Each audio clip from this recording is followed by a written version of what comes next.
हाय छात्रों, मैं Govinda Kumar result maker online platform पर सभी छात्रों का स्वागत करता हूं। आज देखेंगे हम 10th का इतिहास, क्लास 10th का हिस्ट्री जो एनसीईआरटी रहेगा। आइए कौन कौन सा चैप्टर पढ़ने वाले हैं ये आज बताएंगे और कुछ डिस्कशन करवाएंगे। तो पहला चैप्टर आपका हो जाएगा यूरोप में राष्ट्रवाद, यानी rise of nationalism in Europe. पहला चैप्टर आपको पढ़ना क्या है? यूरोप में राष्ट्रवाद। दूसरा चैप्टर आपको पढ़ना है भारत में राष्ट्रवाद। राष्ट्रवाद होता क्या है? किसी भी देश के लिए प्रेम जो होता है वही क्या है? राष्ट्रवाद है। उसी तरह भारत में कैसे फैला ये राष्ट्रवाद देखेंगे। तो ये राष्ट्रवाद, उसके बाद दूसरा खंड में है आपका जीविका, अर्थव्यवस्था एवं समाज।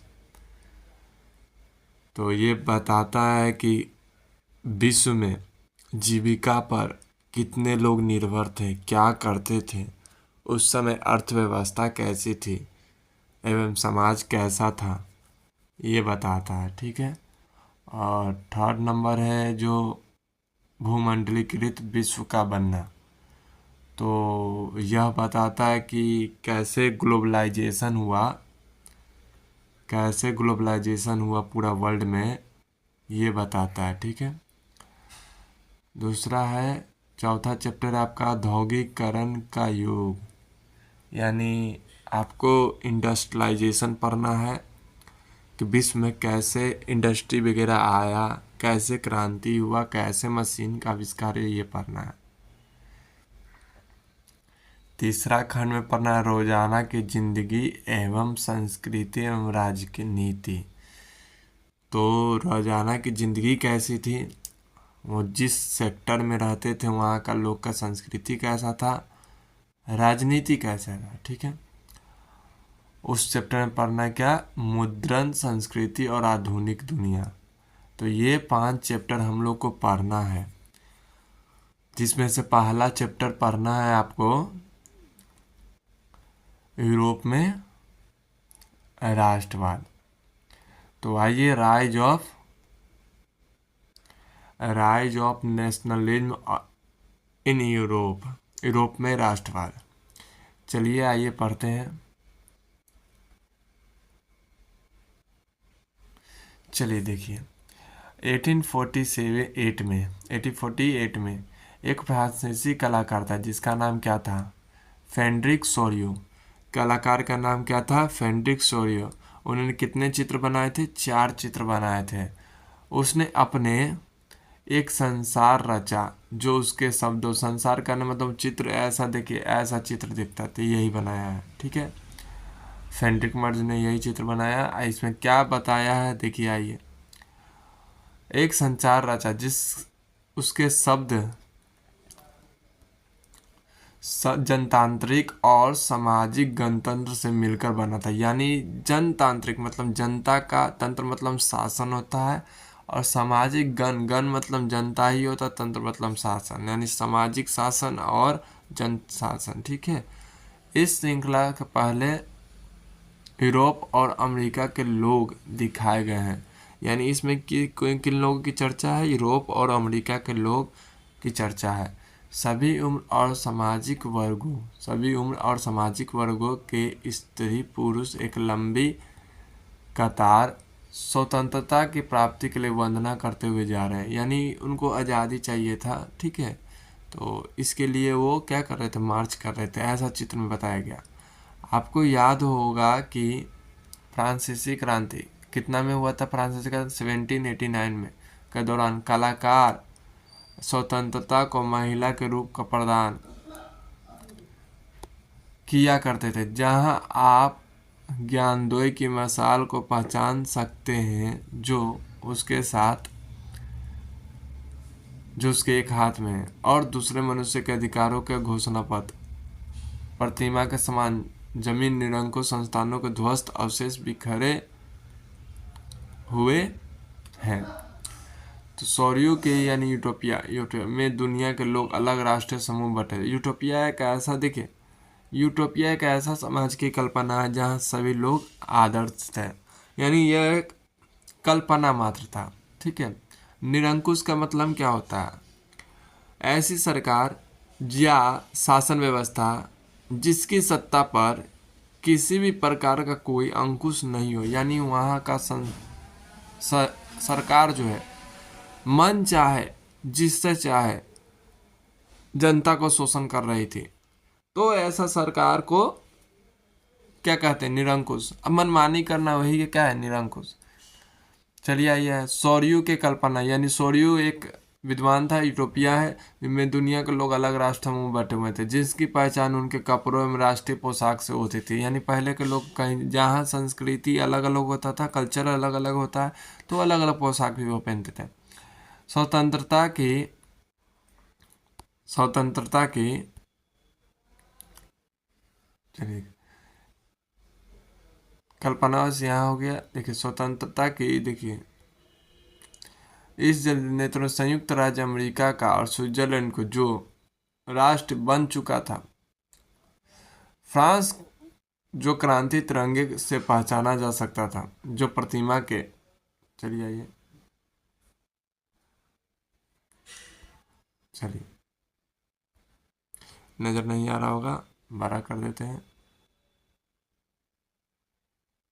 चलिए देखिए अभी भी पहुंचा, उसके पीछे जर्मनी के लोग, यानी यह मेनली यूरोप के बात कर रहा है। ठीक है। तो किसका बात कर रहा है? यूरोप के बात कर रहा है, यूरोप के बात कर रहा है। ठीक है। तो यूरोप में कैसे ये सब व्यवस्था चल रहा था उस समय की बात कर रहा है। यूरोप में जर्मनी हो गया, फ्रांस हो गया और मेनली ब्रिटेन हो गया, तो यही लोग थे। उसके पीछे जर्मनी के लोग जो काला और सुनहरा झंडा थामे थे। कैसा झंडा? काला और सुनहरा झंडा थामे थे। ठीक है। यह दिलचस्प कि जिस समय सौर्यू ने यह छवि निर्मित की, सौर्यू बोले थे अब एक विद्वान है, सौर्यू कौन है? एक विद्वान है। सौर्यू कौन है? एक विद्वान। जर्मन लोग जब तक एक संयुक्त राष्ट्र का हिस्सा नहीं बने, जो झंडा वे थामे हुए हैं वो 1848 की उदारवादी उम्मीदों की अभिव्यक्ति है, जिनमें अनेक जर्मन भाषी रियासतों के एक प्रजातांत्रिक संविधान के अंतर्गत एक राष्ट्रीय राज्य में गठित करने की चाह थी।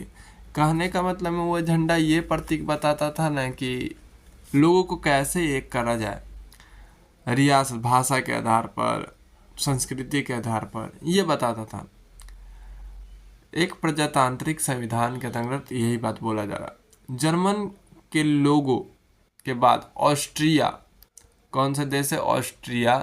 ध्यान रखें, 2 सिसिलियों की राजशाही, Lombardy, Poland, England, Ireland, Hungary, रूस के लोग, तो ये सब क्या थे? रूस के लोग हैं, जितना भी थे जर्मन के लोगों के बाद, यानी बाकी सब ये सब देश थे, पोलैंड, इंग्लैंड, आयरलैंड, ये सब देश के नाम। ऊपर स्वर्ग से ईसा मसीह, संत ईसा मसीह को मानने वाले यूरोप में रहते हैं और फरिश्ते इस दृश्य में अपनी नजरें जमाए हुए हैं। ठीक है। चित्र को बात कर रहा, चित्रकार ने उनका इस्तेमाल दुनिया के राष्ट्र के बीच भाईचारे के प्रतीक को के रूप में किया है। यानी ये बताना चाहता है कि कवि, लेखक, यानी यहाँ के जितने विद्वान थे वो राष्ट्र भावना को बढ़ाना चाहते थे और सभी यूरोप में फैलाना चाहते थे कि यूरोपवासी राजा से न प्रेम करके देश से प्रेम करो। राजा गलत भी हो सकता है, सही भी हो सकता है। सही बात है, राजा से गलत भी हो सकता है, सही भी होता है। राजा का सही सब डिसीजन जरूरी नहीं है कि सही हो। तो इस तरह की व्यवस्था वहाँ के लोग, विद्वान ऐसे ऐसे चित्र बनाकर लोगों को प्रेरित कर रहे थे। ऐसा ऐसा व्यवस्था चल रहा था फ्रांस में। चलिए देखिए एक कीवर्ड है अर्नेस्ट रेनन राष्ट्र क्या है। तो फ्रांसीसी दार्शनिक अर्नेस्ट है। अर्नेस्ट कौन था? एक फ्रांस का व्यक्ति था। 1823 से 1892 की बात चल रही है। तो 1882 में सोर्बोन विश्वविद्यालय में एक व्याख्यान में राष्ट्र की अपनी समझ को प्रस्तुत किया था। यानी वहाँ का फ्रांस का एक यूनिवर्सिटी था सॉर्बोन यूनिवर्सिटी में वो अपना सुझाव बात रखा था। बाद में ये व्याख्यान एक प्रसिद्ध निबंध के रूप में छापा जिसका शीर्षक था क्वेस्ट से क्योने नेशन, राष्ट्र क्या है। इसका संबंध में रेने ने अन्य लोगों द्वारा प्रस्तावित इस विचार की आलोचना करते हैं कि राष्ट्र समान भाषा नस्ल धर्म क्षेत्र से बनता है। यानी राष्ट्र किससे बनता है? समान भाषा नस्ल धर्म और क्षेत्र से बनता है। एक राष्ट्र लंबे प्रयासों त्याग और निष्ठा का चरम बिंदु होता है। शौर्यवीरता से युक्त ऐसे ऐसे कहानी यहाँ चल रहा था। ठीक है,